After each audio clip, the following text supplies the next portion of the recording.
सत्संग प्रेमी महानुभाव, धर्मरागिनी माताओं एवं धर्मशिला बहन,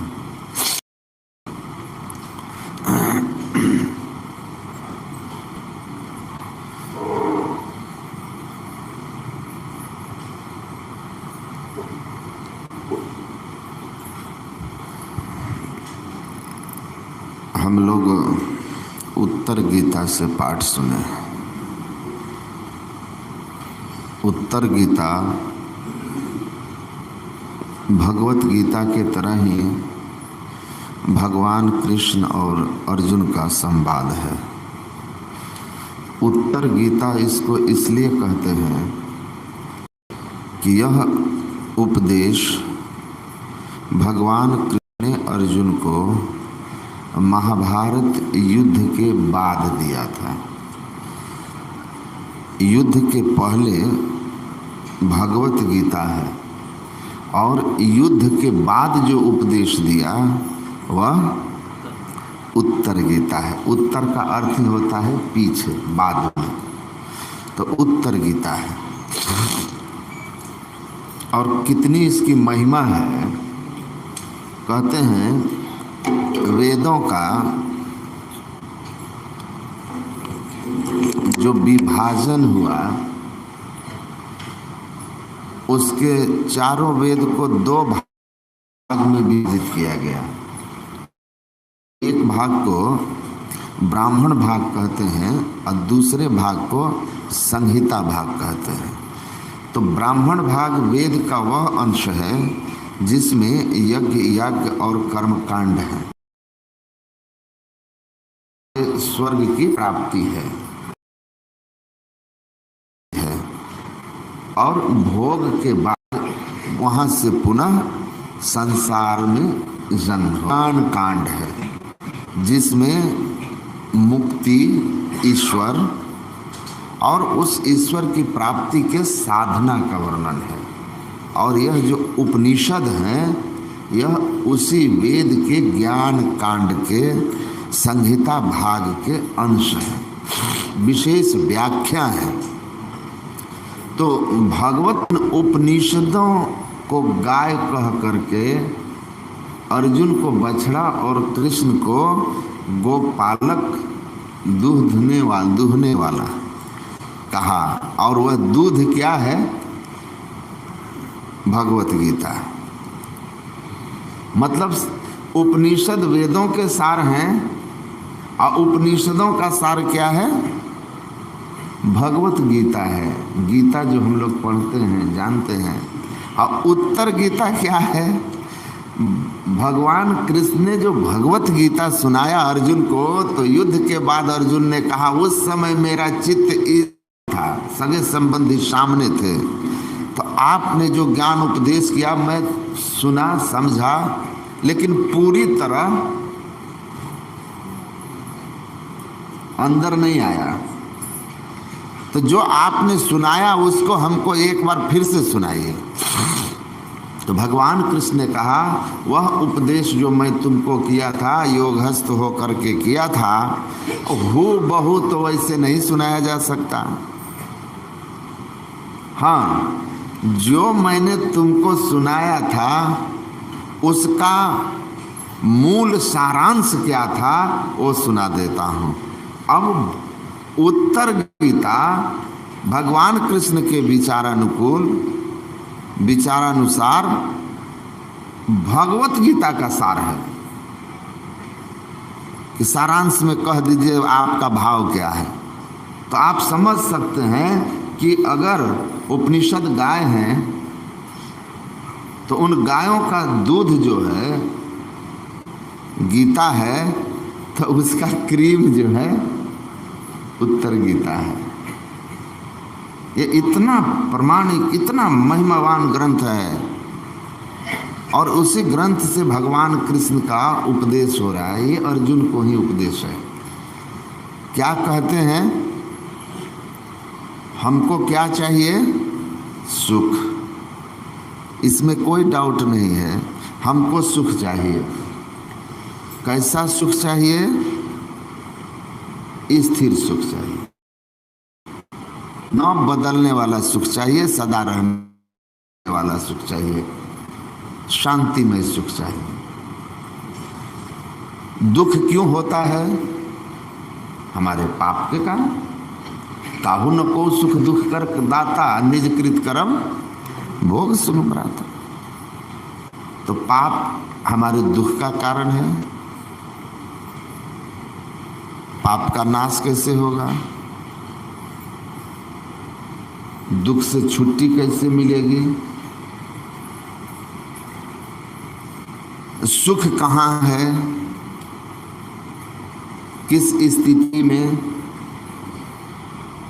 किधर चल करके मिलेगा? भगवान कृष्ण ने कहा इसकी महिमा बताते हुए कि देखो, मुहूर्तमपि यो गच्छेन नासाग्रे मनसा सह सर्वं तरति पापानां तस् जन सतार्जितम। मुहूर्त भर भी कोई मन सहित नासाग्र में पहुंचा, सैकड़ों जन्म के पाप से मुक्ति हुई। इस श्लोक का अर्थ यही है, उसको सैकड़ों जन्म के पाप से मुक्ति मिलती है, मतलब सैकड़ों जन्म के पाप का नाश कर देता है। एक क्षण नासाग्र में जो अपने वृत्ति को ठहरा लिया, कितनी बड़ी बात है, कितनी बड़ी उपलब्धि है। अश्वमेध सहस्राणि वाजपेय शतानि च एतानि ध्यान योगस्य कला नारहन्ति षोडशीम। आजकल किसी को है हिम्मत और हैसियत कि अश्वमेध यज्ञ कर ले? कोई देश का राजा कर सकता है? नहीं कर सकता। अश्वमेध यज्ञ तो आप देखे ही होंगे, भगवान राम का घोड़ा निकला था, किस तरह लव कुश पकड़ लिए थे। वाजपेय यज्ञ तो असंभव है, क्योंकि वाजपेय यज्ञ में हवन कुंड से अपने मंत्र की शक्ति से, बाज मतलब संस्कृत में घोड़ा होता है, पुरोहित घोड़ा को उत्पन्न कर देते हैं। जैसे द्रौपदी अग्नि से प्रकट हो गई थी, पुरोहित मंत्र की शक्ति से घोड़ा प्रकट करता है, और तब आगे का सारा कार्य जो है वो अश्वमेध के तरह है। वो घोड़ा चला, उसके पीछे सेना चली, जहाँ जहाँ गया, जिन जिन देशों होकर गुजरा, सभी देश को अपने अधीन करती हुई वह सेना जीतती हुई हवन कुंड के पास पहुँचती है। फिर पुरोहित लोग अपने मंत्र की शक्ति से उस घोड़े को उसी हवन कुंड में समाहित कर देते हैं, यज्ञ पूरा हो जाता है। तो आज तो पुरोहित आपको कोई मिलने वाले नहीं जिनसे आप आशा करें कि घोड़ा को हवन कुंड से निकाल दे। लेकिन ऐसे सैकड़ों और हजारों यज्ञ आप कर लें, और उनके पुण्यों का जो प्रताप है, उसकी जो महिमा है, वह इस ध्यान योग, इस नासाग्र ध्यान का जो फल है, एक क्षण का उसका 16वां अंश नहीं है। थोड़े काल के लिए भी जो सुषुम्ना में नासाग्र में ठहर सका, वो ऐसे हजारों यज्ञ करने वाले से ज्यादा लाभ में रहेगा। आप समझ लीजिए, ज्ञान कांड इसको कहते हैं, ज्ञान है यह, इसकी ये महिमा है।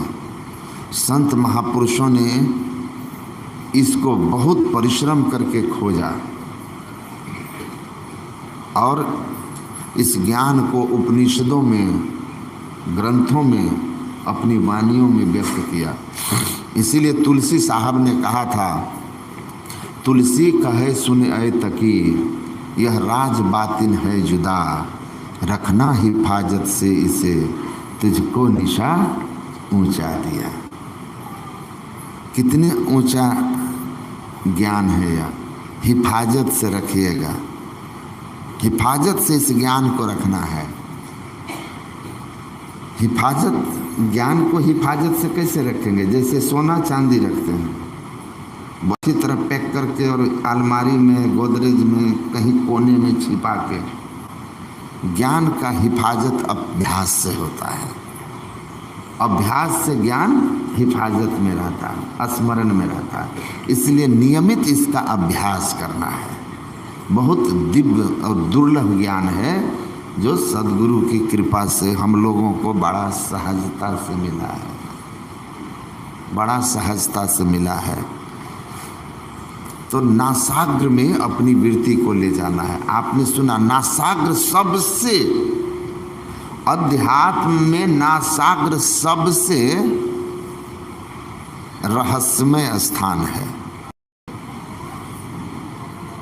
बड़े बड़े, आपने सुना अभी, बड़े बड़े वीर विद्वान इसके ठीक ठीक व्याख्या नहीं कर पाए, समझ ही नहीं पाए। जिन्होंने गीता पर इतनी मोटी टीका लिखी, गीता हित संजीवनी, मैं उनसे उनके दर्शन भी किए। नासाग्र का वर्णन उन्होंने जो किया है, ऋषिकेश के अखिल भारतीय में उससे मिलने पूज्यपाद महर्षि संत सेवी जी महाराज गए थे। उनसे कहा कि आपने गीता में नासाग्र के संबंध में चर्चा की है राम सुखदास जी से, तो नासाग्र कहाँ है? तो उन्होंने नाक कैसे पकड़ के कहा यहाँ। तो पूज्यपाद ने कहा कि चलो जी, यहाँ खाली डब्बा, काली बोतल, नासाग्र कहाँ है? यहाँ कुछ नहीं, चल दिए। खूंटी जिला अधिवेशन हम लोग आचार्य श्री के साथ गए थे, तो बगल में एक महात्मा आए थे, थोड़ी दूर पर वो प्रवचन कर रहे थे। तो कहते थे नासाग्र यहाँ है, यहाँ है। हम लोग आए, चर्चा किए पूज्यपाद से कि कह रहे थे नासाग्र यहाँ है। गुरु महाराज ने कहा जो दोनों आँखों के मध्य का यह क्षेत्र है, वास्तव में नासाग्र नहीं है। इसीलिए कह तो देते हैं साधक कि दोनों आँखों के मध्य में यहाँ, लेकिन यहाँ भेद खोल के कहने का नहीं है, इसीलिए यहाँ नहीं है। दीक्षा में स्पष्ट बताया जाता है कि कहाँ है। तो यहाँ भी नहीं है, यहाँ भी नहीं है, तो कहाँ पर है? तो तीन बातों का मिलान होना चाहिए। पूज्यपाद ने स्पष्ट किया कि तीन बातों को मिला लीजिए, नासाग्र जान जाइए। तीन बातें क्या है? भगवान ने पहली बात कही कि दिशश्चा नव लोकयन। अभी हमारे रतन बाबा बहुत अच्छे साधक हैं, आप लोगों को सुना रहे थे ना कि किस तरह से हमको बैठना है, किस तरह से साधना करनी है। और भगवान कृष्ण ने कहा किसी दिशा को न देखते हुए। तो दिशाएं कितनी है? 10 है। 10 दिशाओं में जब आप आंख बंद कर लेंगे तो आपकी 8 दिशा चली गई। आंख बंद करके मैं आपको एक बार घुमा के खड़ा कर दूं, अब पूछूं किस मुंह से खड़े हो, बताएंगे आप कौन सी दिशा में है? आपकी 8 दिशाएं चली गई। 2 दिशा है, ऊपर और नीचे। वो आंख बंद करने के बाद भी समझ में आ जाएगा। ऐसे करोगे तो नीचे देख रहे हैं, ऐसे करोगे तो ऊपर देख रहे हैं। 2 दिशाएं रह गई। ये 2 दिशा कैसे छूटेगी? इसीलिए कहा कि बंद कराए पलक पट को बंद करा दिया। 2 दिशाओं को अब छोड़ना है। नीचे और ऊपर कैसे छूटेगा? तो नीचे और ऊपर छूटने का सीधा तरीका है कि धड़कन मस्तक सिद्ध साध आसन आसीना। सीधा बैठे और गर्दन नीचे झुकी हो ना ऊपर उठी हो, तीनों किस अवस्था में हो, सम हो। सामने तो नासाग्र क्या है, तो कहते हैं तीन बातें। पहले आंख बंद कर लेना, उसके बाद भ्रूर मध्य, भ्रूर मध्य, भ्रू मध्य, दोनों आंखों के ठीक बीच में, दो नैना बीच, दो नैना बीच। सूरत संग एक, सूरत शब्द एक अंग कर देखो विमल बहार, मध्य सुषुम्ना तिल बसे, तिल में ज्योति अपार। भ्रूर मध्य सच्चिदानंद तेजा कूट रूपम तारकम ब्रह्म। भ्रू मध्य, आंख बंद, सामने सीधा बैठ गए। भ्रू मध्य में, भ्रू मध्य दोनों आंखों के बीच का स्थान हो गया, ये तो चला गया, ये चला गया। जब दो आंखों के बीच में हो गया भ्रूर मध्य तो ये निकल गया। धरनी ध्यान तहाँ धरो, प्रकट ज्योति पाराही, मणि मानिक मोती चुने चुनी चुनी हंस आखाए हैं। तो भ्रू मध्य आ गया है, दिशाओं को न देखने के लिए आंख बंद कर लिया, भ्रू मध्य यहाँ आ गया तो नासाग्र हो गया। कहा एक तीसरी बात है जो भगवान कृष्ण ने ही कहा है और अंत संतों की वाणियों में भी है। कहाँ, तो कहते हैं द्वादशांगुल पर्यंते नासाग्रे विमलम दृश्य प्रसन्नान प्रास्पंद निरुद्धते। यहाँ पर देख मध्य में द्वादशांगुल पर ये तीन बातों का नासाग्र स्पष्ट हो जाएगा। तीनों ज्ञान होना चाहिए, दिशाओं को न देखते हुए भ्रू मध्य में द्वादशांगुल पर, गंग जमुन सरस्वती संगम पर, अभी सुन रहे थे ना, संध्या करुणित भाई, और दृष्टि युगल कर अंगुल द्वादश पर दृढ़ थिर धरु ठहराई। द्वादश इंगला पिंगला जाए परिमल वास अग्रसो पाए, संतों की वाणियों में। तो तीनों बातों का जहाँ मिलान हो गया वही द्वादश, वही नासाग्र है। तो आंख बंद करके आप बैठे ध्यान करने और देखना है कहाँ, द्वादशांगुल पर। कैसे देखना है, तो अधा ऊर्ध्व अरु, आगे पीछे पांचों, पीछू पांचों त्याग, न नीचे न ऊपर न बाएं न दाएं न पीछे, पीछू पांचों त्याग, षष्ठ बीचों बीच एक निशान दृष्टि की लाभ।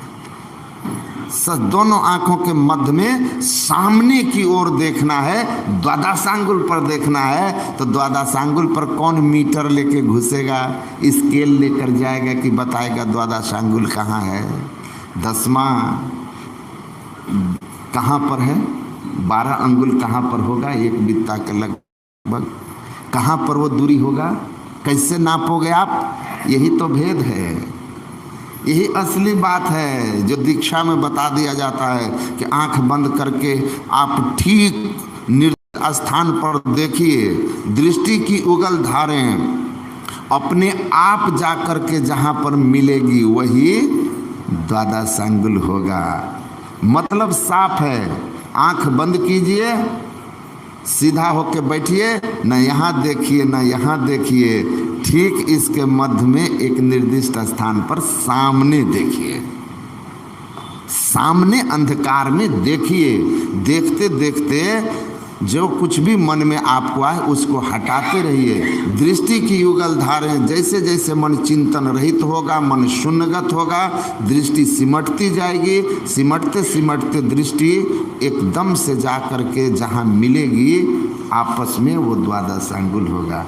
आगे की ओर देखना है, कैसे, तो सिमटी निगाह से देखना है। कहे कबीर चरण चितराखो जो सुई बिच डोरा रे।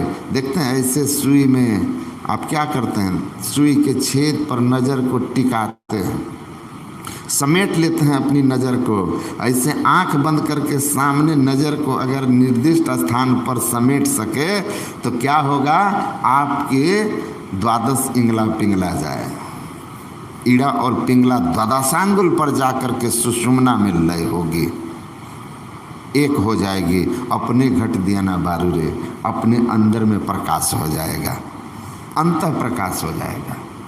ये असली भेद है, असली दीक्षा है। अंत प्रकाश हुआ, बिंदुता की प्राप्ति हुई, तो बीजाक्षरम परम बिंदुम नादम तस्योपरि स्थितम सशब्दम चाक्षरे छीने निशब्दम परमम पदम। और ऐसा अगर आप करने में क्षण मात्र की भी सफलता प्राप्त किए और उस नासाग्र का दर्शन कर पाए और झलक भी प्रकाश का देख पाए, तो आप सैकड़ों जन्मों के पाप को धोने में सक्षम हो गए। कितने बड़े बड़े यज्ञों के पुण्य से कई गुना अधिक पुण्यवान आप हो गए, उसका फल आपको मिला। ऐसा दुर्लभ ज्ञान है। इसीलिए गुरु महाराज कहते हैं, नोकते सफेद सन्मुख झलके झला झली, और सहरग में नजर थिर कर उसी सुषुम्ना में दृष्टि को स्थिर कीजिए, तज मन की चंचली। संतों ने कही शांति की राह असली, और शांति चाहता तज और जो नकली। यही मार्ग शांति का मार्ग है, मुक्ति का मार्ग है। इस में प्रवेश, इस नासागर में प्रवेश कीजिए, प्रकाश और शब्द का अनुभव करता हुआ अंत में परम शांति स्वरूप सर्वेश्वर सर्वाधार को प्राप्त करके, और सरिता जल जल निधि महजाई हो ही अचल जिमि जीव हरि पाई। सागर में जैसे मिलकर नदी अपनी चंचलता खोती है, वैसे जीव अपना आवागमन हमेशा के लिए मिटा देता है। तो इस नासागर को ठीक ठीक समझना है, बार बार करना है। करते करते भी कुछ कुछ अनुभव में आता है। लखत लखत लखी पड़े कटे जम फंद है, तो करते रहिए। गुरु महाराज की कृपा से ऐसे सिद्ध स्थान में आप लोग साधन करने आए, मिले। पूज्यपाद आचार्य तरफ से यह उनका आप लोगों के लिए आशीर्वाद है, शुभकामना है। और मैं भी अभी ही शुभकामना अपनी ओर से दे देता हूँ कि पूज्यपाद ने जो आप लोगों के लिए शुभकामना व्यक्त की है, वो शुभकामना फलीभूत हो। बाकी समझने के लिए समझ गए होंगे। बोलिए श्री सद्गुरु महाराज।